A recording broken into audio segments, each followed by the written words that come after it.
women's hormones, women's menstrual cycle, and the impact of your gut health. Hi, everyone. I'm Dr. Kristi Tompkins. I am a women's health and hormone specialist. I'm also a professional life and business coach.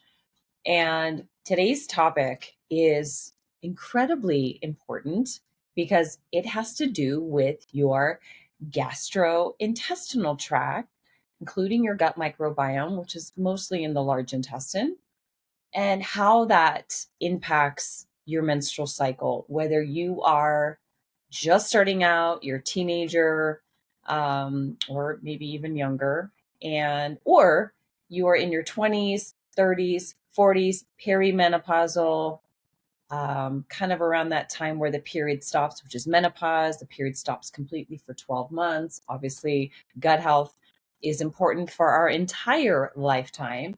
But today's video is going to be on how your gut health impacts the cycle.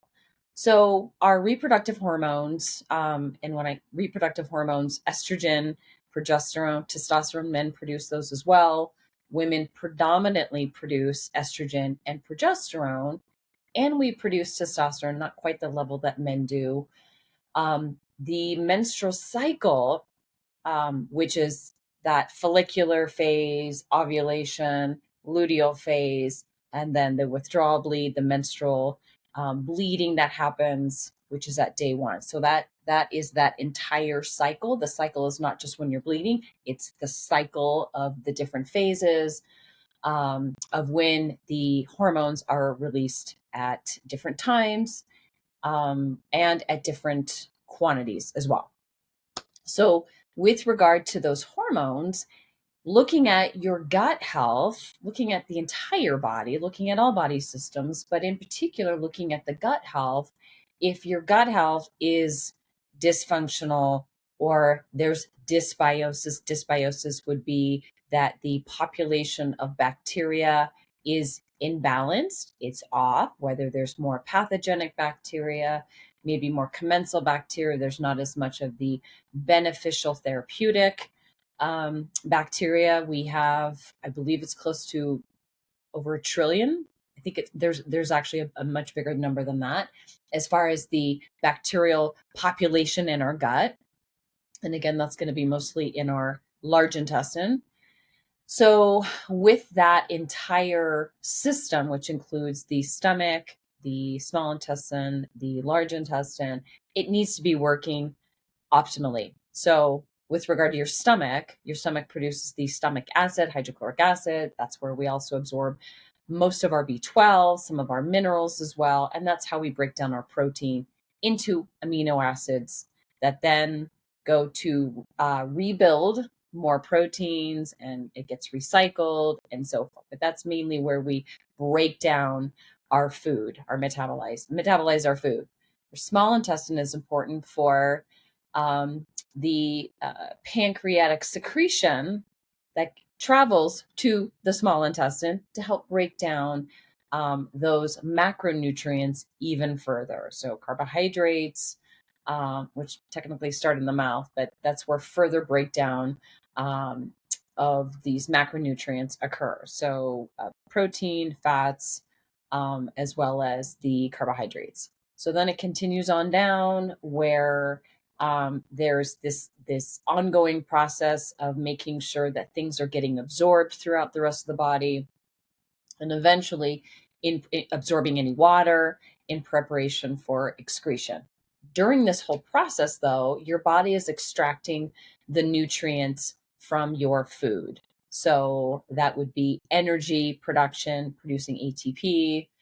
Your mitochondrial function is really important here. That's part of the cells that help extract the energy from our food.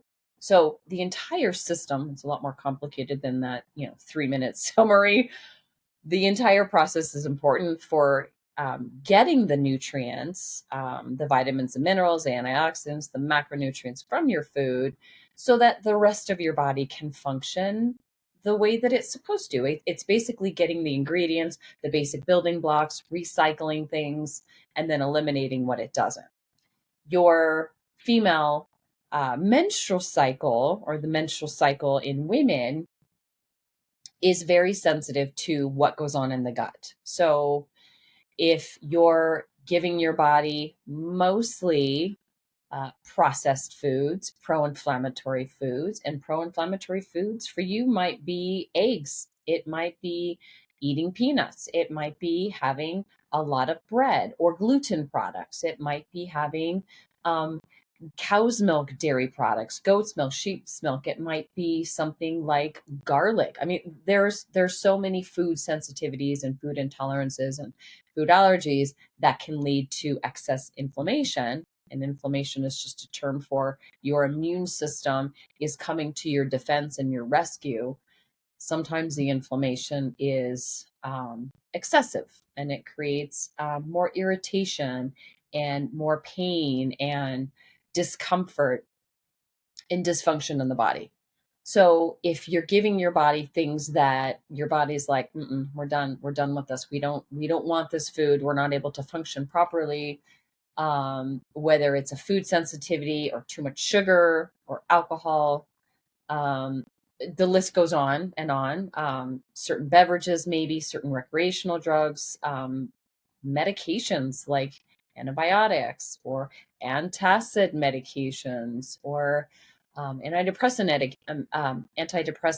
medications like SSRIs. There's obviously um, thousands of medications out there that will affect the gut. And so when it comes to the menstrual cycle, it becomes very sensitive. So any time you're putting things into your body that your body is overreacting to or doesn't agree, or it's not giving the body what it needs, it will affect the menstrual cycle. When a woman is now having a period or she's about to have a period, and there's that PMS phase, which is typically 7 to 10 days before a woman bleeds, then she might notice that for her symptoms are a lot more severe. So maybe more PMS symptoms, headaches, irritability, maybe more sensitive, more tearful, maybe more bloating, maybe irregular bowel movements, maybe heavier bleeding when the period finally, the withdrawal bleed happens, heavier bleeding, more cramping, maybe more acne breakouts. What happens in our gut will often affect our skin. So maybe more acne breakouts, or just changes in your skin, maybe a little bit more flushing. Things like maybe a little bit more nausea around your period, as well, and so forth. There's a whole bunch of others, maybe sleeplessness. And so that is if you are having a menstrual period, you're in your prime reproductive years, teen years, 20s, 30s. That game changes if you are perimenopausal or even menopausal, because as the hormone levels are dropping in preparation for menopause, perimenopause is typically between like late 30s, 40s, early 50s. If your hormone levels are already dropping, that's going to create a whole other cascade or list of symptoms for perimenopause. But then you add gut irregularity or gut dysbiosis or a suboptimal GI tract that's not functioning quite well, then that's going to make the symptoms for a woman, gut symptoms, perimenopausal symptoms, that much worse. Kind of going back to the topic of excess sugar, excess refined carbohydrates and sugar is found in a lot of different foods, not just candy and baked goods and chocolates, but it's found in a lot of sauces. It's found in a lot of beverages. It is found in creamers. It is found in a lot of foods that you wouldn't suspect. And so, or sometimes if you go out to a restaurant and something tastes really good and just a little bit sweet, there's probably a lot of sugar added to that. Not to mention hydrogenated oils and weird ingredients that restaurants are adding to their recipes so that it tastes good, so that you come back. So a lot of women will complain that, maybe they went on vacation, maybe they went on a cruise or a trip, or they went somewhere, traveled maybe to another destination, whether it's within your country or another country. And now maybe a little bit more alcohol, maybe a little bit more splurging on foods and now the menstrual cycle, the next bleed is that much more painful. It's that much more heavy.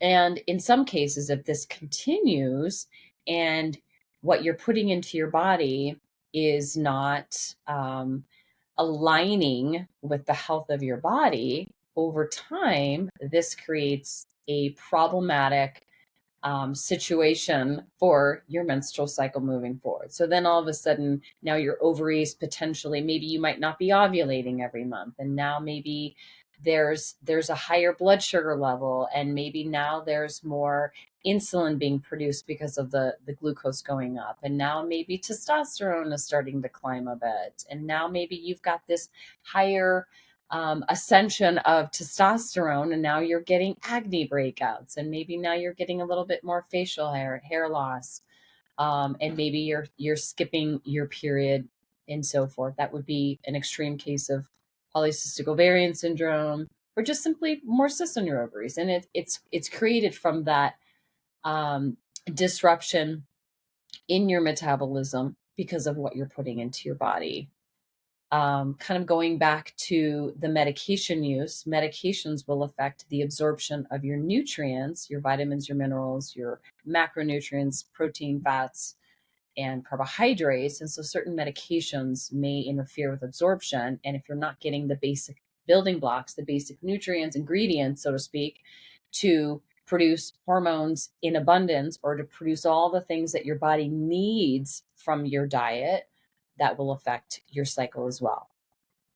When you are stressed, overly stressed, not just acute stress for something that's happening in the short term, but chronic stress where your body is producing a lot more cortisol and epinephrine and other hormones too, that will interfere with your menstrual cycle in a way that maybe you're not producing as much progesterone, maybe you're not producing as much estrogen as well. Definitely stress will affect libido, sex drive for a lot of women. So maybe testosterone is starting to dip a little bit. And so our stress hormones like cortisol, they're produced from the adrenal glands, mostly the adrenal glands, and that will affect gut health. That will affect the absorption of nutrients. That will affect the balance between estrogen and progesterone in a cycle too.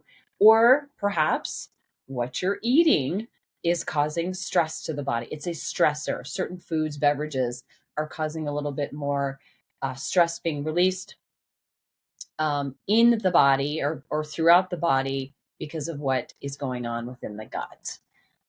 There's a lot more to this topic, but I wanted to bring this up because this does come up a lot with my female clients that I've worked with over the years, that how you take care of yourself in every way, but specifically the foods, your diet, your nutrient intake, how your gut is working, constipation, irritable bowel syndrome, Crohn's, ulcerative colitis, having more stomach acid being produced, reflux, and so forth.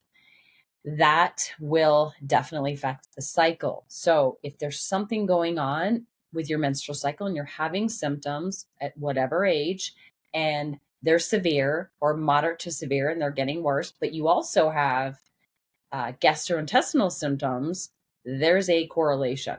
It may not be the direct correlation, or it may not be the direct correlation every time, but there's definitely a connection between gut health and your menstrual cycle. If this was helpful for you, share this with your women friends. Be sure to subscribe to this channel if you are not already, and we'll see you next time.